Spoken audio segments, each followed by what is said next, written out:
Ate, may ano, tawiran oh.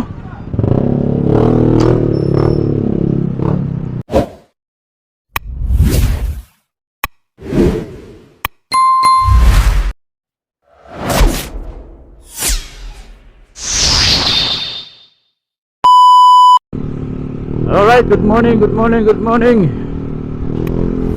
Magandang araw mga kababayan. Ayun, ang oras natin mga bossing, 8:32 in the morning. Tama ba? 8:32 na nga ba? 8:32 na nga. So ang schedule ko ngayon mga boss is 10 o'clock.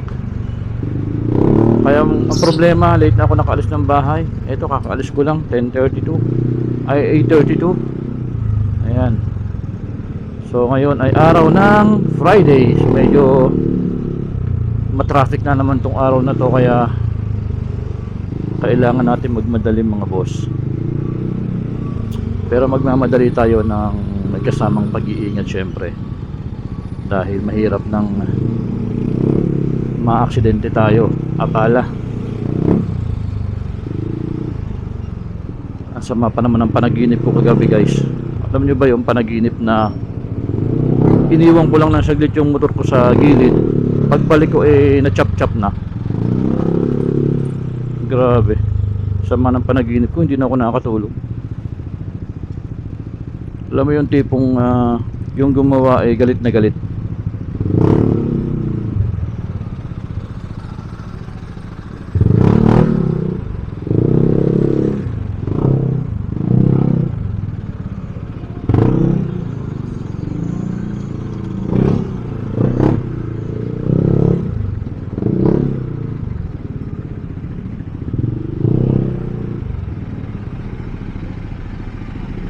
Ito na, sinasabi ko. Stoplight lang to mga bossing ha. Stoplight pa lang to.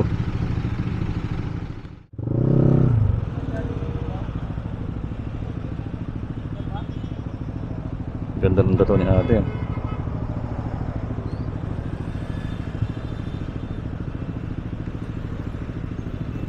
San Pedro. So kapag nakita nyo yung manok na yan, ibig sabihin na San Pedro Laguna na kayo. Yan lang naman ang may ganyan panabong kasi sa Victoria ano naman yun, itik.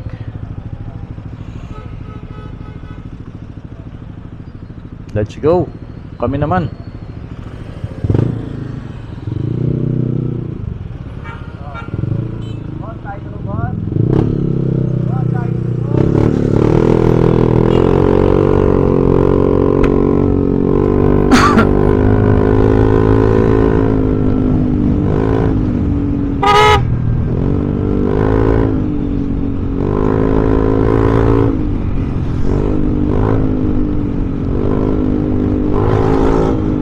Pogi lang tayo mga bossing.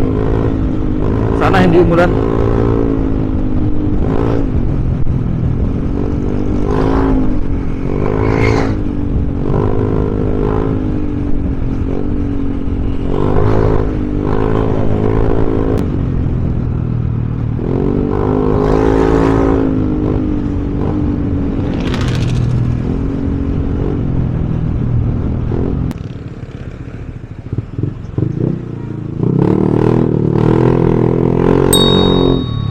Lang malakas ang preno.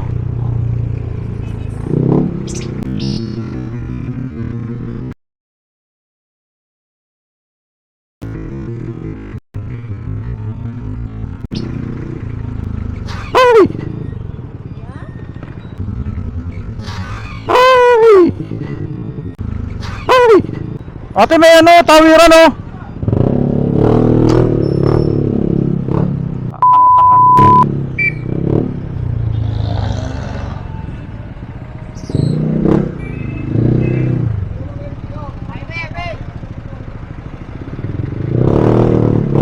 Ayaw tumawid sa mga tamang tawiran. Kaya nga may overpass. Tatakbo-takbo pa sa ilalim. Mga bobo.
Yan ang sinasabi ko sa lugar na yan eh. Yung overpass hindi ginagamit. Yung mga enforcer naaanga-anga, ina-assist pa yung mga nag-jaywalking. Dati nung mga siguro 2 years ago or last year, mayroon pang nakalagay dyan na bawal tumawid, no jaywalking. May fine pa nga sila dyan, 500 pesos yata o 300, para lang magamit yung overpass na yon. Katagalan tinanggal kasi nga hindi naman sinusunod. Isipin mo, nasa tapat mo ng overpass, aakyat ka na lang para safe yung pagtawid, tatakbo-takbo ka pa sa ilalim, di ba? So nandamay pa sila. Buti na lang mabagal ang takbo ko. Eh paano kung mabilis yung takbo ko, lalo nagmamadali ako, paano na lang? Di nagbayad pa ako ng wala sa lugar. Yan ang sinasabi ko eh. Pambihira. Although oo, nakahinto yung mga sasakyan, eh hindi naman tayo pwedeng huminto kung hihinto yung mga 4 wheels kasi nakamotor tayo, di ba? Hanggat maaari lulusot tayo, lalo kung mayroon tayong kandong pasok, di ba? Hindi naman ako nagmamadali, hindi naman ako ang tipong nagpapatakbo ng 100 sa ganyang lugar kasi alam ko naman na may mga tao. Ang problema, nagtatatakbo siya, yun, binangga niya tayo dito sa gilid. Buti lang mabagal ang takbo ko, di dapat na to. Kung mabilis ako, tumba ako doon, makasimplang pa ako doon, di ba? Eh kasi nasa tapat na niya overpass, hindi pa niya inakyat, mas pinili niya tumakbo-takbo doon sa ilalim. May siguro may kasalanan ako, pero sino ngayon ang sino ang may mas kasalanan? Di ba, paano kung mabilis yung takbo ko? Dapat kasi dyan sa mga taga LGU ng San Pedro, yan, tapat ng Suki Market, kayo dyan yung mga naka-duty na enforcer, tingnan nyo yung ginagawa nyo kung tama. Imbis na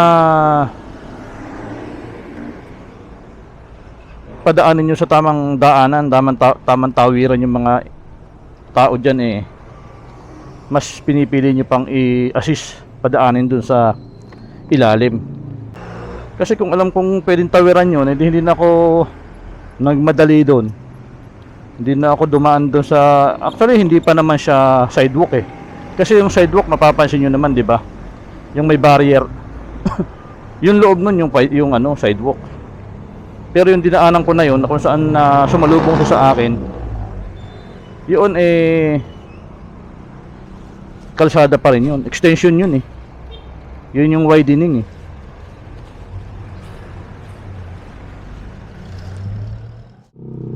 Lumakas pa nga itong ulan na to.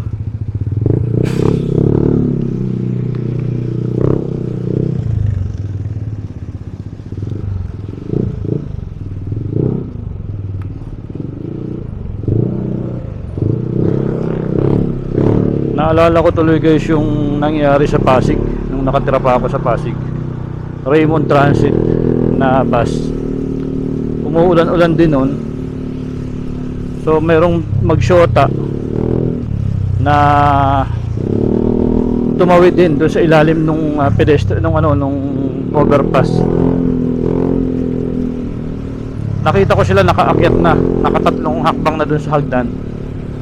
Siguro na tinamad, bumaba, bumalik. Imbis na tumawid doon sa taas, eh mas piniling doon sa ilalim tumawid. Maaga pa yon, siguro mga 8 o'clock pa lang siguro, uulan-ulan. Ayun, itong yung bus na ang Raymond Transit, siyempre kampante siya na walang tatawid dahil bawal nga tumawid doon, puro concrete barrier yung loob, yung gitna. Mahaba yun eh, simula sa may Barangay Putol Rosario hanggang doon sa may San Roque Church, sa may Evangelista. Ayun, dalawa silang nadali ng bus, patay yung parehas na unang namatay yung babae. Umilalim sila dun sa bus. Yun ang sinasabi ko. So kung tumawid sila sa tamang tawiran, hindi sila namatay, hindi pa sila nandamay sana, di ba? Nangyari doon?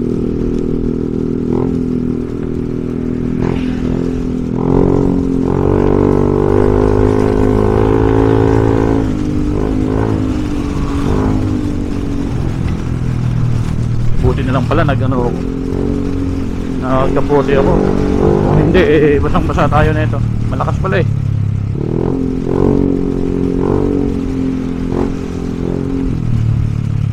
Ay nako. Ayun, another church to experience na naman nangyari sa atin ngayong umaga. Buti na lang talaga at wala tayo sa time na tumatakbo tayo ng mga 60-70. Kung open area yon at bigla siyang tatawid na ganun, naku, patay tayo. Yari talaga. Panibagong bad experience this morning, December 12, 2025. Ay nako. So, sa mga tumatawid sa kalsada, kung mayroon naman tamang tawiran, overpass, dito lang kayo tumawid. Huwag nyo nang itaya yung buhay nyo. Huwag nyo nang isugal yung buhay nyo sa mga hindi naman tamang tawiran. Kasi hindi lang naman kayo yung mapiperwisyo eh. Pati yung makakabangga sa inyo dahil sa hindi ko alam kung katangahan or katamaran. Although may mali ako guys, hindi ako nagmamalinis dahil syempre tao yung nabangga ko. Hindi naman pwede nating sabihin na ganun lang yun. So, pero alam ko naman na hindi naman siya nasaktan kasi parang dumikit lang naman siya dito. Kasi kung malakas yung bangga ko, malamang natumba ako doon. So hindi naman siya nasaktan.